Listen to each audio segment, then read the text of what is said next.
The Writer's Dossier Podcast is a proud member of the Authors on the Air Global Radio Network. I'm Christopher Swann, and this is my Writer's Dossier. No writers were harmed in the production of this podcast.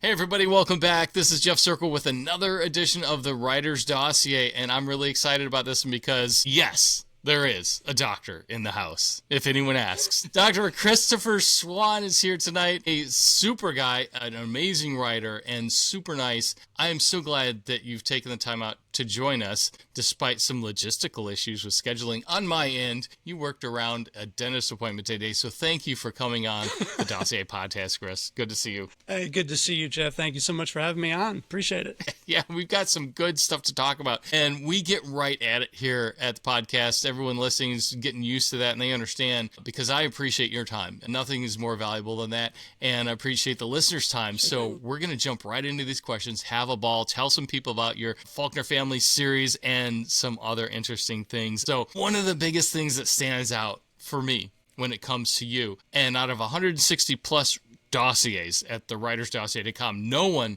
can claim this. You won the Georgia Writer of the Year. Now, some people might think, well, it's just Georgia, right?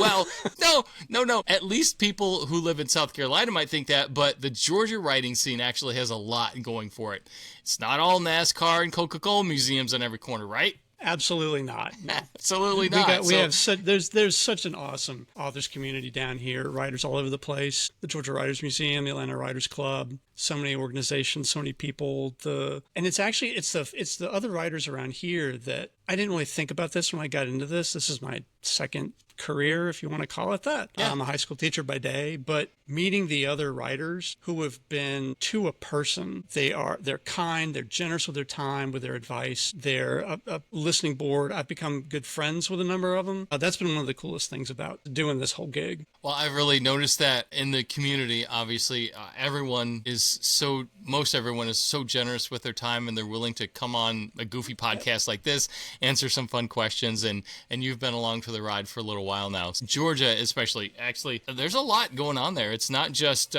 LJ in the mountains or everything else that's going on, although I have been to LJ a number of times, and it's a wonderful area up there in the mountains. So, yes, Georgia, it is. Good job. Decatur Book Festival, which isn't exactly what it used to be, but it's coming back. Just, again, it's been a great place. And Atlanta's a great city to live in and to set stories in. So Yes. A lot of rich culture there. I think you were nominated in 2020 before you won it, right? So what happened in between the time you were first nominated and the time that you actually won? What took you over the top there? I don't know. I've wanted to do this gig since I was 13, right? I knew as a kid that I wanted to be a writer, and I think my first book got published when I was 47. So kids, stick with it. That's the main advice I get, is don't quit. But I think you just try to find stories that resonate with you and that you hope are going to resonate with other people, and you tell them as best you can. And I read all the time. I read all kinds of authors in the crime and thriller genres, absolutely. But again, high school English teacher, I'm kind of a magpie. I'll collect books of all kinds. I'll read Patty Callahan Henry, and then I'll go read Jordan Harper. S.A. Cosby, and then Charlotte Bronte. So I think it's just being open to different kind of stories, different writers, and picking up what you can from them and going, okay, that was a neat trick. How'd they do that? So I don't know. I think I stumbled on a good story. I wanted to tell an old-fashioned thriller with multiple points of view, and Fire in the Night, which is this one. That's the one I got Georgia Author of the Year for. And it was wonderful. It was fun. It was set in a part of the world, Western North Carolina, that my family's from. My grandparents lived in Cashers for 50 plus years. And that was just it was fun to set a story there. Funny story. There's a scene in there that's set in the Hudson Library, which is down the road in the Highlands, down the road from Cashers. And it's this really cool library, but there's a fight scene. The main character goes in there and encounters some not so nice people. And I got to give a reading up there, and had a nice crowd, and the librarians are like, "You trashed the library." I'm like, "I didn't do anything. The people, this is all made up." It was kind of fun to go visit the scene of the crime again. So we're not going to have an interactive book reading here at the library. We're not going to recreate a scene or anything. No. I mean, I know the first thing you think of when you look at me is like Navy SEAL, but no. Well, yeah. What's your shirt say? Navy SEAL. What's your shirt say? Bad choices make good stories. Make good stories. But no, I write about people who do things that I myself would never do. Or be pretty bad at. So I would be kind of a boring character in a novel, which is one reason I like to write, because then I get to inhabit all kinds of made up people and have them do things that in real life I'm like, that's crazy. No one would do that. And the writer part of me is like, that's my special sauce. Let's play with that. I don't know. I think you might inspire me to come up with a character. He's going to be called Dr. Chris something. You'll know it when you see it. Hey, credit. You said patience to the younger writers out there. You credit your success of your writing career to stubbornness and encouragement. Those two things. When we hear a lot of the stubbornness theme around here at the Dossier, but encouragement less so. Tell the listeners what kind of encouragement you received, who gave it to you, and how much did it help? Anyone particular? I've said this before. My wife, Kathy, is my first reader and is my biggest cheerleader and biggest critic. She'll be very honest, and that's a quality that I've come to appreciate more and more. Sometimes you're like, I worked hard in that scene. She's like, yeah, this part's boring. Like real men and women don't talk to each other this way. She's like, this is good. And you need that. You need the kind of, all the writers, we're all basically, I'm not going to say we're all neurotic, but we're making up stories and talking to people who don't exist except in our own heads, and we're trying to commit it to paper. And so we get kind of neurotic about words and word choices, and we spend a lot of time writing a scene, and we get so close to it. Sometimes you need people to be like, this is amazing, you're wonderful. Yeah. We also need the people who are like, yeah, this part's not so good. You nailed the ending, whatever. And so Kathy, for me, is my first one. I tell other writers that I tell other writers that if you get any feedback on your writing at all that's not from either someone you're married to or related to by blood, if they give you anything positive, stick with it. Doesn't matter if the publishing world has not recognized your genius yet. Just stick with it. If you like writing stories and you like playing with words, then this is the place to be. If you don't, there are a lot of other noble things to do with your life. But I think encouragement, having a spouse or a partner who is encouraging and is helpful. My parents were always wonderful. They were never like, are you still doing the writing thing? Maybe you should go into accounting. Like they never, how's your book going? Like they never did any of that, which is fantastic, I think. And just getting, I have so many rejection slips. Every author can talk about, you could paper a wall with all the, back in the day when we have to mail books out in a box, like printed, and then wait for a letter to come back saying, thank you, no. I got just enough notes, handwritten notes in those form letters from editors and agents saying, not for us, but stick with it. Or, not this time around, but send us something else, that kind of thing. And I mean, I could have so easily quit and the world would not have, I think Kathy and my parents would have been upset with me, but, and I would have been upset with myself, but the world would still turn and everything would be fine. But I was like, no, I'm going to keep slugging away at this. It happens. Well, if you hadn't, we wouldn't have discovered your Faulkner family thrillers. And I'm going to go through them here. Never Turn Back, Never Go Home, Never Back Down. We could talk about the psychological issues with the word never in there. But let's skip ahead and follow Ethan and Susanna Faulkner through some ups and downs. People should definitely get these 3 books ASAP. You've also written other books as well as a short story for an anthology I'm editing for Leonardo Audio, which was awesome because it gave me a little prequel origin story to Suzy, who was awesome. Thank you. You sort of do this. I just love it. How fun was it for you to go back and with Suzy and put her together with a guy like Leo and then put them through some really cool stuff in the scenario that you did? It was a blast. That's the first original short story that I've written in 20 years. So I had one in another anthology, but it was one that I'd written a long time ago and then put to bed and then took it out and reworked it.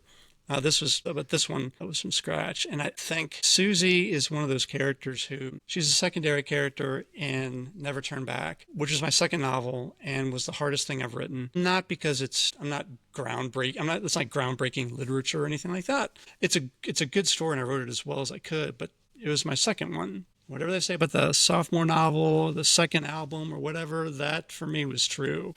I was like, I know what I'm doing. And my laptop was like, that was your first book, kid. Let's this is a whole different thing. Because of that, it was going to be a standalone. I had no thoughts of it being the beginning of a series, but because I spent so much time, I had to write it and rewrite it. I had all this backstory I was trying to work in. I just wasn't doing it well enough. And with some help from my agent and an editor who saw the potential in it, made it work. And because I spent all that time with it, all the characters in the book were like, yeah, you're not done with me, especially Suzy. So she went from being a secondary character to the narrator in the next two. I mean, I'm a middle-aged white guy, cisgender, and I like diplomacy. I don't like conflict. Suzy is a 20-something, young woman, sexually fluid. I guess would be the best. She doesn't like labels, who has no problem with violence if she feels like it's deserved. It's, that there's a scene in Never Go Home where she's on MARTA, which is our mass transit here in Atlanta, such as it is. There's a husband and wife off to the side, and the husband's like really laying into her, kind of in this harsh whisper, like, why are you on my back? And we've all had that kind of thing where you're uncomfortable. You're like, I hope that guy shuts up, whatever. And Suzy's like, hey, pal, why don't you lay off your wife? Like, she has no problem stepping in. And she kind of makes the situation worse, where then everybody in the train is like, now you're the crazy person. But that's who she is. Again, I would never do that in a million years, but thinking, what would that be like? And so putting her in a short story form, coming back to her and creating her sidekick / partner, Leo, and that whole situation, that was a whole lot of fun. And I'm looking forward to seeing how the anthology turns out. Thanks, man. Well, me too. I'm so excited about that. So again, I want to thank you in person, or at least face to face here, for doing that. I did. And people, when they hear and see your Suzy character, they're gonna want to go out and get the whole Faulkner series. So I'm really excited about that for you. So thanks, man. Yeah, you still teach high school English, and you had a few trips to grad school and then your PhD. Do you ever get tired of teaching subject-verb conjugate or agreement or sentence conjugation and want to skip right to the good parts about story formulation and character development? I mean, I teach mostly seniors, so whenever I have to teach grammar and mechanics, It's usually in terms of like their writing or like, okay, hey, there's a run-on, like, if I see another sentence, comma, however sentence, I'm going to combust. But I think everybody's dream, not everybody's dream, a lot of writers like, what if I could just live just in doing this, just writing stories? That's fantastic. And I know there are people who do that. I've met some. The vast majority of us don't do that. It's not economically feasible. And to be honest, I think I would feel kind of lost if that's all I was doing. At least for a little bit. I love teaching. I mean, literally, I jumped into that as a way to pay rent while I wrote the great American novel or whatever. Sure. And found out that I had an aptitude for it and that I loved it. And I work in a private school that's been very supportive of me. They like having a faculty member. They'll be like, hey, look, he writes books. But they'll send me to conferences, and they'll nice. I've had book events at schools.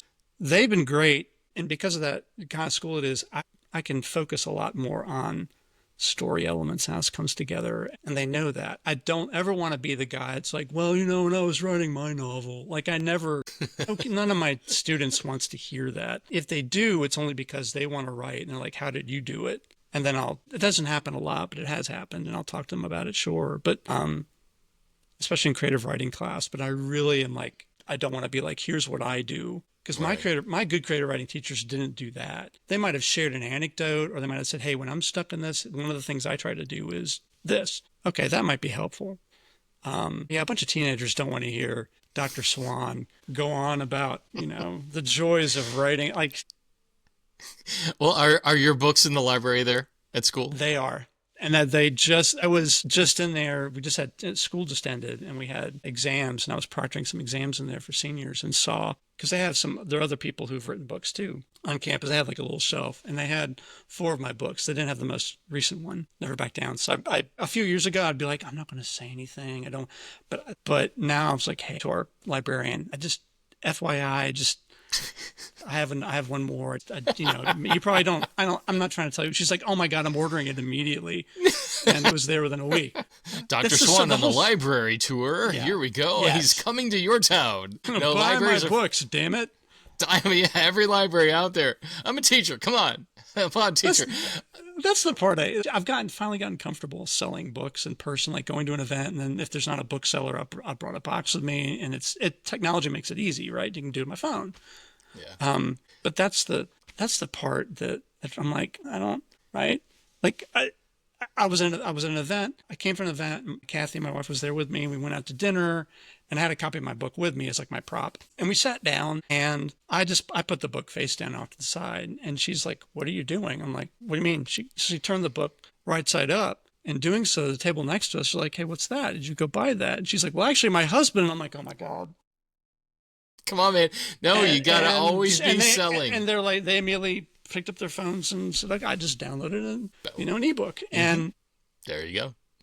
So that's the part that it was really cringy for me at first, but what I've liked the interactions I have with readers when I do that. I've learned to kind of lean into it, but yeah, I'm still modest enough about it, I guess. Well, no, that's you have a wonderful talent. We're enjoying the Faulkners, and we're looking forward to the anthology. And yeah, libraries are so great, and I'm glad that you're connected in like that.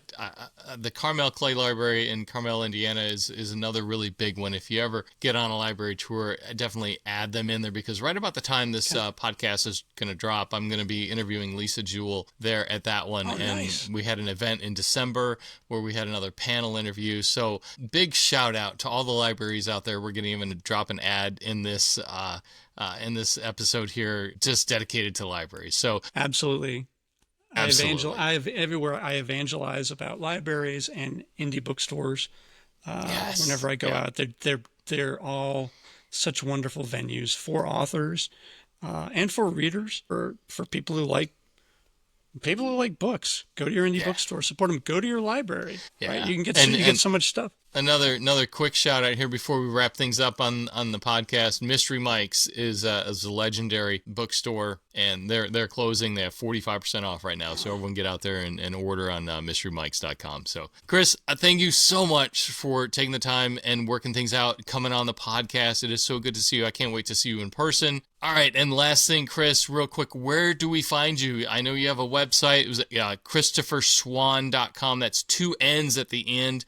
What about social media? Where else can we find and follow you at? Facebook, Instagram, Blue Sky. Less so there, but yeah, I'm dipping my toe into that arena. But yeah. Facebook. I post all the time. So. Anybody out there, whatever platform you're on, look up Christopher Swann, follow, and just keep an eye on. He's got some things in the pipeline. We talked offline. You'll hear about him later. So be sure to follow Chris Swann on social media. Hopefully soon this year at a conference somewhere. I'll be going to BoucherCon. I hope you're going somewhere. I'm going to be at BoucherCon myself. Yes. I'll be there. Awesome. All right. Well, we'll be celebrating some of the anthology then. We're going to be down the road. So hopefully we'll have some more news going on that. So I can't wait to see it. Everyone, thanks for tuning in and watching Dr. Chris Swann here. Get his Faulkner series books wherever you buy books. And that's it. We are out. Thanks a lot, Chris. Appreciate it. Thanks, man. Appreciate it, Jeff. Bye, everybody. You bet. One of the best library experiences I've ever had, outside of that time when I was a freshman in college, was the Carmel Clay Public Library in Carmel, Indiana. And I'm here to tell you that this place is amazing. I was there for an author event, and just driving up to the place was breathtaking. The facility itself is unbelievable. Like, is this a public library or a beautiful candy store monument for books? Inside, we got a personal tour from Elizabeth Hamilton, who I like to say runs things there. And they not only have a vast collection, but they also have a stunning list of programs and events that will rival anything out there. Please support your public library. Many of you remember going to the library as a kid. Chances are it's still there, waiting to offer you a portal into another world we can all cherish. And if you happen to be in Carmel, Indiana, or anywhere nearby, The Carmel Clay Library is well worth the trip. Learn more at carmelclaylibrary.org. Mystery Mike's was born in 1986, but Mike Bursaw's passion for books began way before that. When he was a boy, the bookmobile in Minneapolis would park across the street from his house, and Mike would check out as many books as were allowed. By the time he was 15, he was working for a wholesale bookseller, and he's been selling books ever since. Mystery Mike is a legend in the book community, and after a long career, he's closing up shop. It's tough to see the store close, but that means another thing: 45% off their entire inventory. Take advantage now. Things are literally flying off the shelves and being shipped all over the world. Head straight to MysteryMikes.com and get a great deal on books you're not going to find anywhere else. That's MysteryMikes.com, and thanks, Mike, for everything you've done for all of us. The Dossier Podcast is a production of The Idea Academy.